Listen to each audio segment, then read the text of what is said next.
All right, Priscilla Alvarez, thanks so much. Let's continue this conversation. Joining us now is Congressman Jake Auchincloss, Democrat from Massachusetts. Congressman, thanks for joining us. Happy Father's Day. I know you're a member of what's been dubbed the House Select Committee on the Chinese Communist Party. Your goal is to build a bipartisan consensus on the threats posed by China and protect America's interests around the world when they're being threatened by China.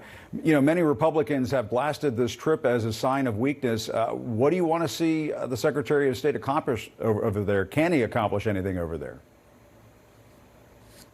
First, thanks for having me. I disagree with the Republicans on this. Secretary Blinken is traveling to China in a position of strength. Our Indo-Pacific alliances, Taiwan, Japan, South Korea, India, Australia, have all strengthened relative to China in the last year.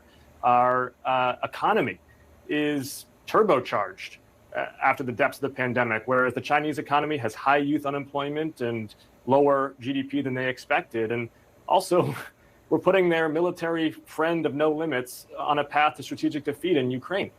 Secretary Blinken has a strong hand to play here, and I think it's the right time for him to go, sit down, and make very clear that the United States is not going anywhere in the Indo-Pacific. We are going to represent our values and advance our priorities throughout that region and throughout the world. And President Biden says he hopes to meet again soon with Chinese President Xi Jinping. I'm old enough to remember I covered both Presidents Obama and President Trump visiting China, going to Beijing and meeting with Chinese leaders. It wasn't so controversial back then, but it seems awfully controversial now that just the thought of having President Biden meeting with Xi Jinping is going to generate a lot of discussion if that takes place. Is that something you would support? Yeah. The Department of State is going to have to craft that one-on-one to give President Biden maximum leverage. Timing matters there, obviously, but this president came into office with one of the best Rolodexes of any commander-in-chief in recent history. He obviously prides himself on the strength of his personal relationships with world leaders. We've seen it to great effect already in his tenure. And I do think it's important that he's able to convey directly to Xi Jinping, who's really a dictator at this point of the Chinese Communist Party, that Xi Jinping's hallucinations about the United States being in decline or dysfunction relative to the CCP just is not accurate. Do not bet against the United States. We are going to be in the Indo-Pacific. We are going to stand by our allies there. We're going to ensure freedom of navigation. We're going to build strong economic partnerships. And the Pacific Fleet is going to continue to make its passages in South China Sea and East China Sea and the Taiwan Strait. And for this reason, I do think it's important that we establish strong military-to-military communication channels. We don't want inadvertent escalation from what we've seen with Chinese warplanes really being reckless. And let me ask you this. There have been a rash of mass shootings across this country over this holiday weekend, and we're only about halfway through the holiday weekend. You sit on this gun violence protection task force, and, when is Congress going to get a handle on this crisis of mass gun violence? It seems like what's been passed so far, the bipartisan effort that led to some legislation in the last year or so, it just didn't really make a dent in the problem. I agree with you.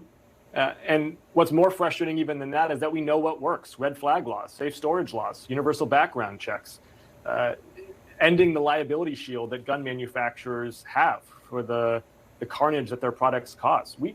I represent Massachusetts. These laws have saved tens of thousands of lives. And to your question, this ends when voters get fed up with GOP politicians putting the NRA and the gun lobby ahead of the safety of their families. We have people out there who are turning our churches, our schools, our grocery stores into shooting ranges. We know how to stop it, but GOP politicians want to put their head in the sand. The good news here, and I understand it can be hard to find, is that voters in general elections are increasingly punishing the Republican Party for their extremism on gun issues. I am optimistic that in the election cycles to come, we're going to see it increasingly hard for Republican politicians to go out there and defend the NRA over children. And let me jump to the classified documents case facing former President Donald Trump. You know, Republicans are accusing the Biden administration of weaponizing the Justice Department. I know you've heard that charge in recent days after Trump was charged with his handling of classified documents. I guess what's your response to this accusation from the GOP that former President Trump is being unfairly targeted? And what do you think about President Biden avoiding making comments on this case? Is that a good strategy? So first of all, the Department of Justice is enforcing the law. And in this country, nobody is above the law. It's one of the things that gives us such strength as a democracy. And I would add, per our China conversation, in China, people swear an oath to the Chinese Communist Party. In this country, people swear an oath to the Constitution. And both Republican and Democratic officials need to take that seriously. I would ask my GOP colleagues, do you bear true faith and allegiance to Donald Trump or to the Constitution? Because right now, it sounds like you're putting him first, and that is deeply concerning for our democracy. President Biden is doing what any responsible president would do, which is allowing the DOJ to pursue facts in the law, allowing a jury of Donald Trump's peers to decide if there is merit to the charges brought against him, and then just showing the American people what he can do as the leader of this country. Investments in infrastructure, semiconductor manufacturing, empowering Medicare to negotiate drug prices. He's got a lot to talk about without having to let Donald Trump set the terms of this debate. But I guess I understand the argument that Democrats are making that it's the responsible way to go for President Biden to avoid commenting on this. But should the President of the United States at some point weigh in on the seriousness of these charges, the seriousness of this investigation? Or should he just be sort of mute on the subject from here until Election Day 2024? I can't imagine he's going to stay silent that long on it.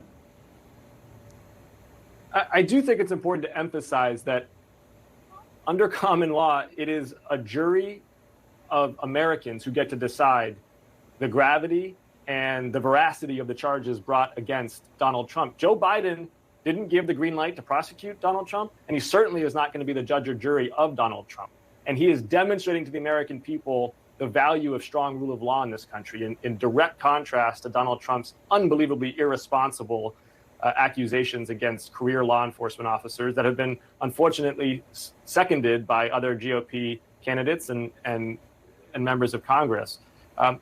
Again, Joe Biden he's not going to let Donald Trump set the terms of this presidential campaign. Joe Biden's going to go out there and talk about the fact that he took over when we were facing the worst crisis in our democracy since the Civil War, the worst public health crisis since World War I, the most complicated economy since World War II. And since then, this country has had 2.5 years of stability, of economic growth, and of an opportunity to help heal our democracy.